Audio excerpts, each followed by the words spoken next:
Humans instinctively have a knack for putting things onto a list, to attempt to determine the best possible answer for any given question.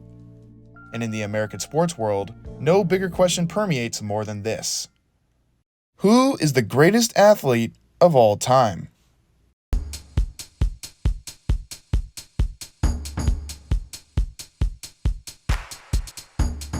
It is a highly contested debate between all sports fans on who the greatest of all time truly is.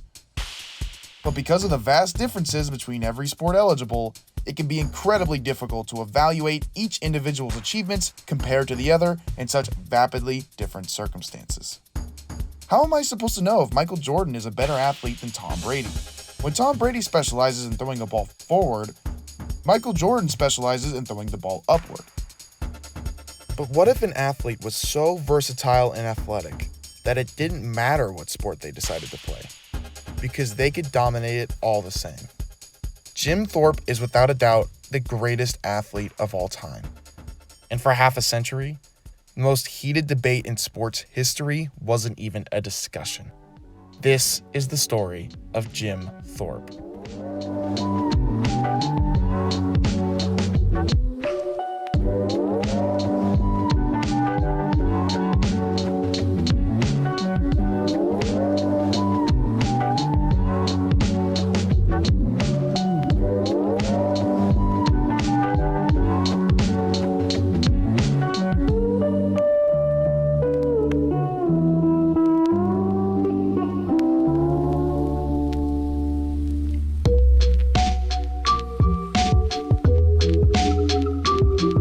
Jim Thorpe was born in the state of Oklahoma in a one-room cabin. Growing up, he had a mother, a father, and a twin brother.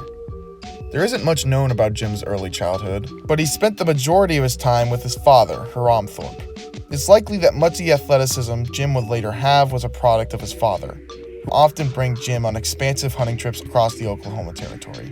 While attending Sac Fox Elementary, Jim would often run away from the responsibilities of everyday school life. Hating school, he found literally running home was preferable to the latter option. It turned out that on one fateful morning at Sac Fox Elementary, running away from school would ultimately save his life. A pandemic filled the school's campus with pneumonia, the single leading cause of death in children even in the 21st century. Charlie would later contract the disease, and with no advanced medical treatment within hundreds of miles, he would shortly die within hours of getting it. Jim's best and only friend was dead. And to Jim, the only thing separating him from being in a wooden casket with his twin was running. About 3 years later, his mother would die from childbirth. And 5 years after that, his father Hiram would die from complications to gangrene. But before Hiram died, he passed on some choice words to the young Jim, saying, "You are an Indian. I want you to show other races what an Indian can do." At just 17 years old, Jim was totally destitute. No family, no friends, and nowhere to call home. Except for a small school in Pennsylvania, accepting all eligible natives looking to learn what it means to be American. It was none other than the Carlisle Indian Industrial School. The Carlisle Indian Industrial School was built in 1879, created from the popularity of Native American internment camps during the Indian War. The U.S. government appointed Lieutenant Richard Henry Pratt to create a makeshift school built around the prospect of shaping the Native American youth into average American citizens, with the literal motto of "Kill the Indian to save the white man," turning the seemingly primal culture of the natives into something any American household could recognize as their own. Shaping the extraordinary into the ordinary was something that directly went against the young Jim Thorpe's mindset, going against the very thing his father had told him to do, to stick out. But with nothing to lose and nowhere to go, Jim opted to stay, despite his hatred of their core belief system. Jim Thorpe would spend the first 3 years of his time away from Carlisle with a traditionally white family on a southern farm, to learn exactly what it meant to be a traditional white American. During his time away, he had spent most of it doing hard, intensive field work in the hot, intensive southern weather. Jim Thorpe was a quiet and humble individual. He rarely complained about anything and was an incredibly hard worker. So when Jim was asked to spend all his time working on a farm for little to no pay, he obliged. After his time away, he returned to Carlisle in the best physical shape of his life and was eager to show the world what this Indian could do. The only thing stopping him from showcasing such talent was the athletic director at Carlisle, none other than Glenn "Pop" Warner. Although the evolution of football into the modern game we know today has had a lot of people contribute, perhaps no single coach had a greater impact on the sport than Springville's Glenn "Pop" Warner. He invented this. And they're going to snap it, and it's Trey Burton who throws caught.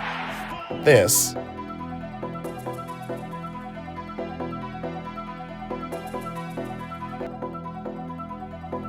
This thing every running back you know has ever existed does. Facing a 1st and goal from just inside the 10-yard line. This. Going to be fielded by Lorenzo Neal at the 25. Pitches it back to Wycheck.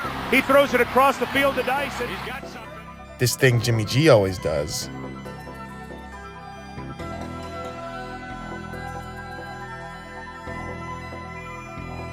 This other thing Jimmy G always does.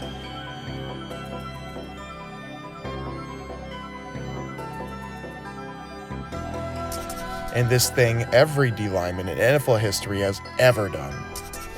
Every single game plan ever assembled in the last 102 years of NFL history is traced with the fingerprints of Glenn "Pop" Warner. We are not dealing with merely a football coach. We are dealing with football royalty.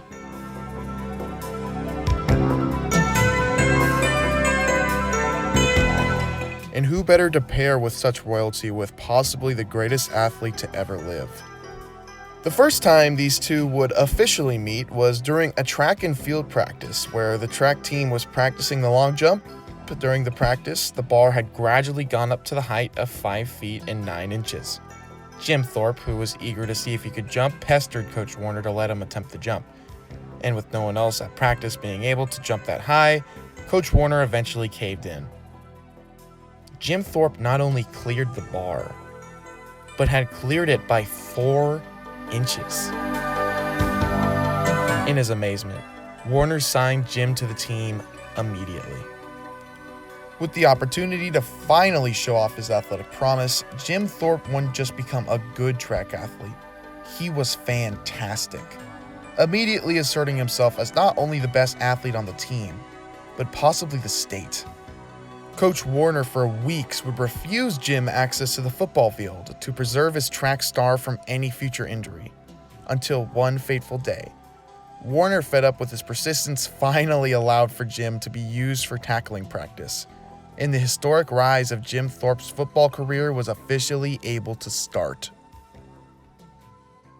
Jim wasn't the prototypical football player that we know today. In a school with a low attendance rate, he was forced to play practically every single position on offense. He was the team's star running and quarterback, a weapon who could run and pass.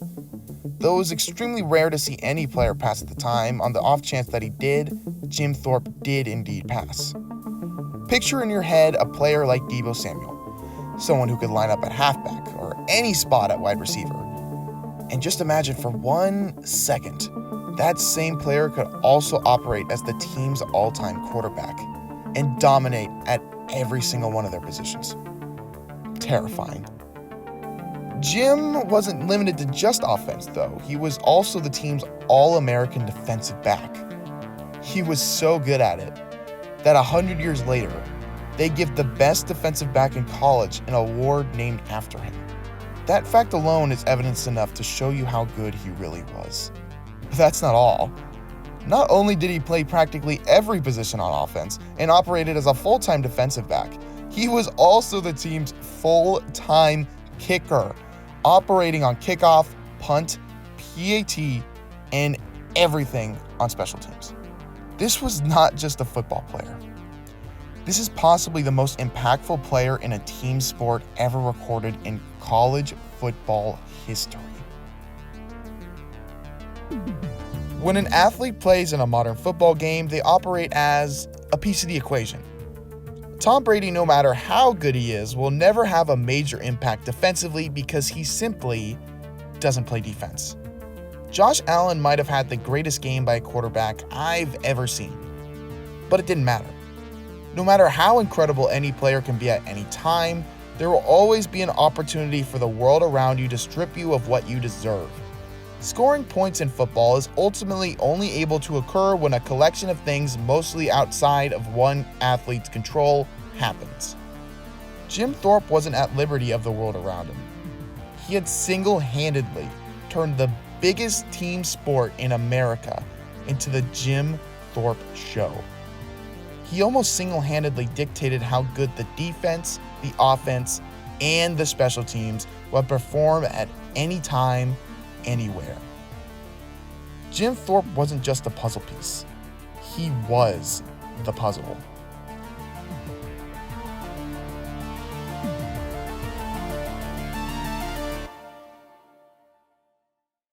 In 1907, Jim Thorpe would be given his first actual start in a football game against Lebanon Valley. The only experience Jim likely had at this point was less than a month's worth of practice in a short history in track and field. He proceeded to score 5 unanswered touchdowns.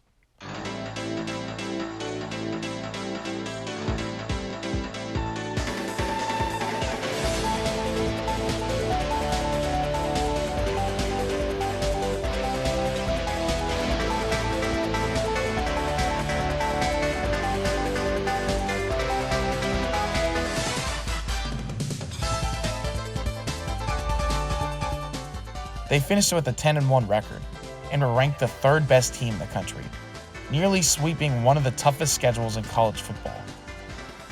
In 1908, Carlisle would carry much of the same momentum as they did the previous year. They finished the year 10-1, with their only 2 losses of the year coming from number 18 Minnesota and number 1 Harvard. Despite being the 6th best team in college, they outscored their opponents 212-55. An unbelievable number, considering they were once again playing the best teams in college football while playing the final 10 games of their season on the road. Against number 1 ranked Harvard, this has to be their single worst performance of the year, and likely of Jim Thorpe's football career. Harvard rushed for a total of 448 yards, scoring 2 touchdowns with a field goal and a collective 20 first downs. Carlisle scored 0 points and gathered a total of 102 yards on total offense. Not even a fourth of Harvard's production was produced by Carlisle. They were absolutely demolished. The yearly matchup between Harvard and Carlisle had become somewhat of a public spectacle in the eyes of the public due to the sheer ideological and personnel differences of both schools. Harvard was a school that exemplified the most prestigious school in all America. A place where all of the most gifted students in not only intelligence, but athleticism gathered to dominate in every sense of the word. Carlisle School was the complete opposite. A group of disenfranchised students who were cast-offs. A group of Indians who came from all around the nation to be taught exactly how everything in their life was wrong and evil, regardless of any single trait they possessed. For 2 teams who had been playing each other for nearly 10 years at this point, this might have been the biggest rivalry in college football. Jim Thorpe never forgot this game. No one that day did. They not only got beat by their biggest rival, but they had been embarrassed in a way they had never been subject to. In 1909, on the Carlisle track team, Jim had dominated all competition around him, and in one meeting, collected 6 gold medals to match his greatness. As great as Jim was, he never wanted to embarrass his opponents. It's been noted that he intentionally ran slower and didn't try as hard even if he knew he was going to beat you.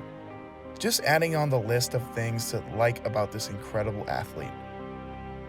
Proceeding the 1908 season, Carlisle had an off year by the high standards they raised in the past 2 outings, with a record of 8-3-1.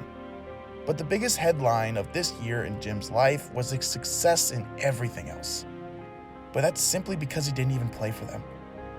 With nothing to do that 1908 summer, Jim could stay around the school that hated everything about his culture and routinely disrespected him and his beliefs.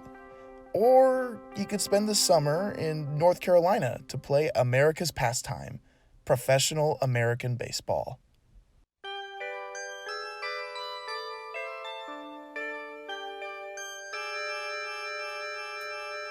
The Whiz Kids had won it, Bobby Thompson had done it. Jim wasn't nearly as passionate about baseball as he was football, but the sheer hatred of what the school had stood for was enough for him to leave it all behind. He wasn't great at baseball, but he was good enough. Jim would earn an annual paycheck from a professional team during his time that was enough for him to live a sustainable life on his own. But to put it lightly, the label professional was only held up by the fact that the athletes were getting paid. The league president resigned at the end of the season, claiming it was a laughingstock. Jim had had enough of Carlisle. He was ready to embrace a new sport and a new life. But leaving left the Indians absolutely destitute. Not even the genius of Coach Warner could save this team without Jim's greatness. In every respect of the game, the team had taken a giant step back in contention, not even finishing within the top 25 of the college football rankings. Coach Warner, who had once not even allowed Jim to try and play football, was now desperate to get him back. Somehow, Coach Warner was able to convince Jim to come back to Carlisle. How he was able to do so, I have no idea. Jim kept the amazing physical shape he had maintained through his seasons at Carlisle due to the sheer number of games Jim had to play to be able to support himself in Carolina. And at long last, Carlisle's savior was here to finish what he started. It was time for Carlisle to get back on the map. And if anyone had any doubts about that fact, the severe beating they laid on Lebanon Valley, the team he had played his first ever game against, 53-0, was enough to prove it. The Indians had started the year like Thorpe never left, with a 7-game winning streak, allowing for a total of 10 points to be scored within the same time.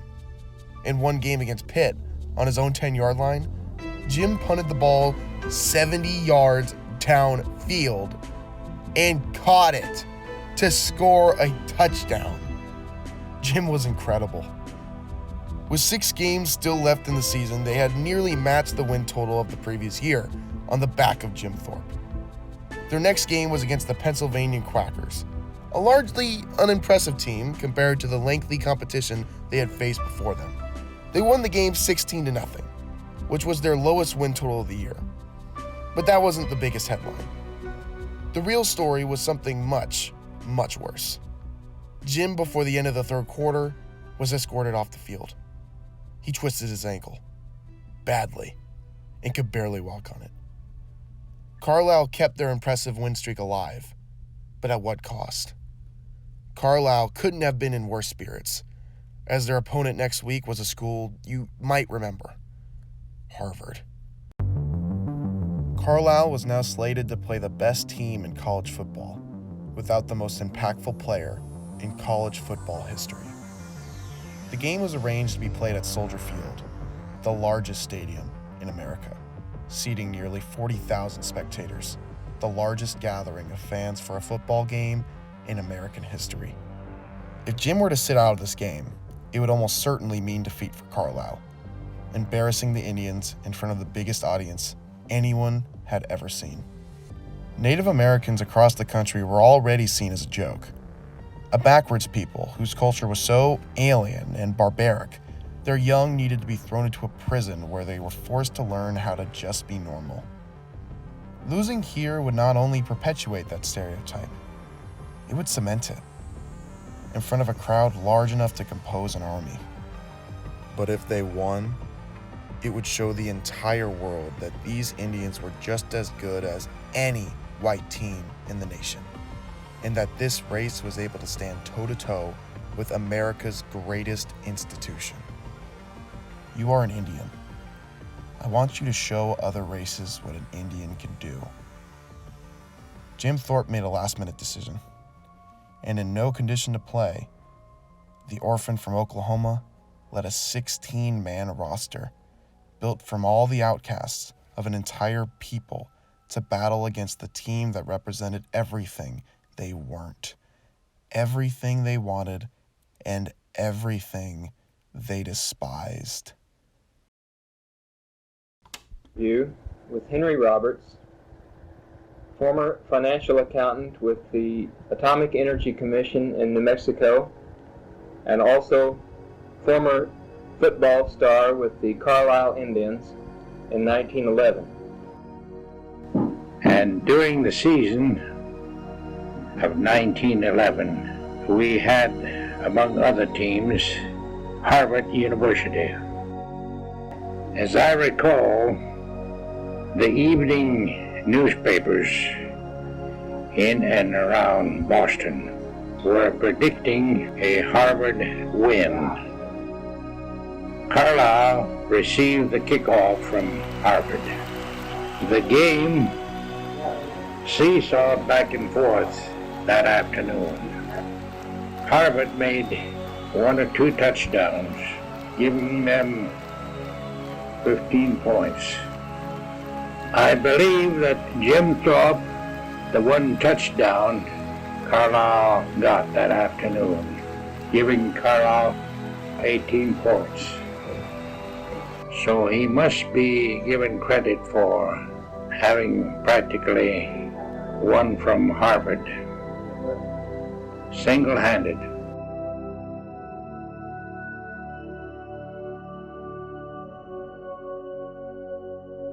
Carlisle beat Harvard 18-15, and Jim Thorpe scored every single point.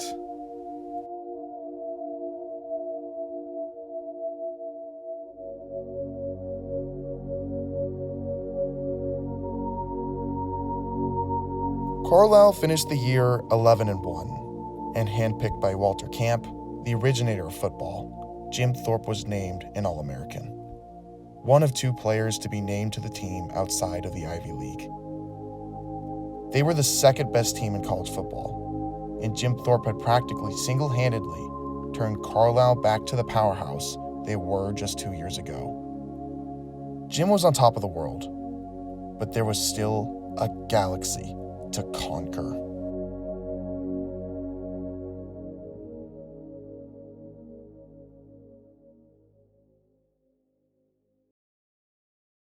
Everyone, everywhere, had heard of the heroics of Jim Thorpe on the gridiron, and the Olympic Committee had seen enough. Jim Thorpe had been formally requested to participate in the 1912 Swedish Olympics. Jim Thorpe and Pop Warner went to work that offseason, spending all their free time training for this worldwide event, and soon shipped themselves off to Stockholm, Sweden. The 1912 Olympics barely resembled the world-renowned foundation we know today. Similar to North Carolina baseball, it was incredibly disorganized. The 1904 Olympics in St. Louis was possibly the stupidest sporting event of all time, almost leading to the death of the marathon winner, Thomas Hicks. Unheard of in today's massive operation. 33,000 people were in attendance at the 1912 trials, and 2,400 of them were in competition. And out of that huge sample size of people, only 2 of them were Native American. The only people at the time with the money, the attention, and the opportunity to attend such a prestigious event were the likes of wealthy white men. The only reason Jim was even able to attend the event is from the vast amounts of money collected from Carlisle's historic game versus Harvard. Jim was entered into the pentathlon and the decathlon, a total of 15 events, competing in order to procure the best overall score. The Olympics largely consisted of specific games and competition that require a specific set of skills in order to compete, such as wrestling, gymnastics, and fencing. But these 2 events required vastly different skills. Games like discus and the pole vault were incomparable, where one specializes in throwing a disc forward, the other specializes in throwing yourself upwards. At face value, it's seemingly an impossible task to accomplish, but with Jim's incredible athletic versatility, there was nothing off the table in what he could or couldn't accomplish. The first event for Jim was the pentathlon, and it was about to start. And as Jim looked for his shoes, they were nowhere to be found. They had been stolen. With no other option, Jim scoured the nearest trash can for 2 available shoes. he found them. There was just one problem. They were both different sizes. One was so big, Coach Warner had to give him 2 extra socks in order to balance out the size. Jim Thorpe was now the underdog against vast competition, with a ridiculous handicap accompanied by a vast group of spectators for the second time in the span of less than 2 months. Why does this keep happening to you, Jim? Just why? Jim Thorpe had been presented with the worst-case scenario, a seemingly impossible challenge, and all he had for support was once again himself. So what did he do? Well, he won. He won a lot.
Over the course of a week, Jim scored a combined total of 8,412 points. Jim's main competitor of the pen and decathlon was Hugo Weislander. He scored 700 points less. Jim had placed first in the decathlon and the pentathlon, something that hasn't been repeated in Olympic history ever since. In a 15-event series built to determine the world's greatest athlete, Jim not only won, but he dominated, and it set the world record for greatest score in decathlon and pentathlon history, earning himself 2 gold medals. All medals were presented by the King of Sweden, King Gustav V, and as Jim stepped up to the podium, the pure scope of his unprecedented rise to the top was just starting to hit him. At just 17 years old, he had lost everything and anyone who he had ever cared about. But in just a 5-year span, he had beaten practically every obstacle in front of him and become the world's most renowned Olympian. Gustav declared, "Sir, you are the greatest athlete of the world."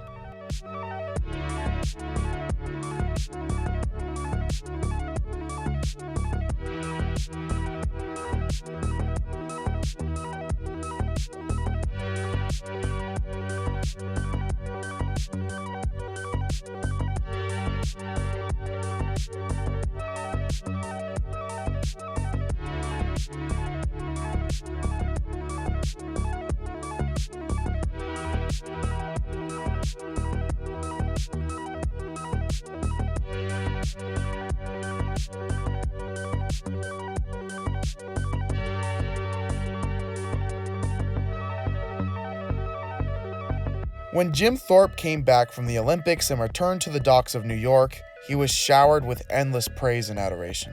In the eyes of the public, the debate on the greatest athlete who ever wasn't even worth discussing, because all the evidence they needed was the 2 golden medals hanging from Jim's neck. Everyone in the sports world wanted Jim Thorpe to play for their professional team, no matter the cost or the sport. Jim Thorpe, for the first time in his life, had real financial options. His days at Carlisle could be put to an end, and he could pursue any sport that he could ever want. If he chose to leave Carlisle, it would mean the segregation between him and one of the biggest mental burdens of his life, but also his career with his head coach, Pop Warner. Warner had become a relative father figure to Jim. With no friends or family to rely on, Coach Warner represented someone that gave him a chance. When the entire world had turned their back on Jim, he was the only one that gave him a shot. Coach Warner adamantly begged Jim to stay another year at Carlisle, and for just one more year, Jim put aside all his dreams to give Coach Warner one last season of greatness. With the world at his hands at 25 years old, Jim came back. With worldwide attention, there was a bigger spotlight on the Indians than ever. Everyone in the nation was dying to see the Olympic champion, Jim Thorpe, in any capacity that they could. This was the first year Jim was recognized by the world for what he was, and in a 14-game season, the media finally decided to record anything he was actually doing. So, how did he do? Jim rushed for an astronomical 1,869 yards. He also scored 27 touchdowns. If the Indians played 17 games like the NFL does today, he would have accumulated 2,269 yards. Simply astounding. The Carlisle Indians started the year a fantastic 8-0-1. With a point differential of 33.6 points a game, Carlisle was unstoppable. As Carlisle continued to crush opponent after opponent, the most eventful game of the year would arrive: Army versus Carlisle. Army wasn't a great football team. In fact, they probably weren't even a good one. If Army had any other name and were of any other origin, this would be a one-of-the-mill blowout, as Carlisle would beat them 27-6. But this transcends the sport of football. Football at its core is legalized fighting, and in this matchup, Carlisle was offered a chance to fight the American Army just like their late ancestors did. It was just this time, the playing field was a little different. Spearheaded by a 20-point game from Jim Thorpe, the win created an overwhelming sense of retribution in the Native American community, as their people dominated the institution that formerly terrorized them. Carlisle finished the season an astonishing 12-1-1, and Jim Thorpe was named an All-American for the third time in his illustrious football career. But after the season, he could no longer play for Carlisle, as it was illegal for a collegiate athlete to play more than 4 seasons with their school. Jim Thorpe did something special with his time at Carlisle, but for him, it was time to follow greener pastures, as he was free to pursue any life he wanted. But a North Carolina reporter was about to change everything. The reporter revealed photos to the public of Jim's time as a professional baseball player in North Carolina, the years he wasn't playing for Carlisle. The news spread and eventually got its way back to the International Olympic Committee, and under the committee's guidelines, it was forbidden to participate in the Olympics if you were in any way playing a professional sport, thus deeming Jim's records and medals illegitimate. I'd like to remind you that this professional league was only qualified as such because they paid their players. The professional leagues the rule was built for was to take athletes out of the Olympics that played in leagues like the MLB. You know, actual professional players, not leagues whose commissioners calls their leagues a laughingstock. And besides, it wasn't even uncommon for Olympic athletes to play in professional leagues. There were even other Olympic participants in the 1912 Olympics who did the exact same thing Jim did. But because Jim didn't use an alias, he was the only one who actually got punished. It was like taking Michael Jordan's 6 championships away because he golfed in the offseason. Coach Warner knew Jim played professional baseball when he himself brought him to the Olympic trials, knowing fully well that his reputation would have been tarnished if he were to admit the fact. He asked Jim for one last favor: to lie to the Olympic Committee about his involvement in any of this. Jim obliged, in a letter Pop Warner wrote for him. Jim's reputation was tarnished forever, the history books would never see the mighty Jim Thorpe as he was again. Despite losing his medals, Jim was still the best athlete in the world at this point. So, naturally, MLB teams were still clamoring to sign him. He ultimately signed with the New York Giants that offseason and signed an $18,000 deal, the equivalent of $500,000 in today's money, finally giving Jim the financial freedom to support himself outside the oppressive institution that had given him this opportunity in the first place, and had tried so hard to take everything away.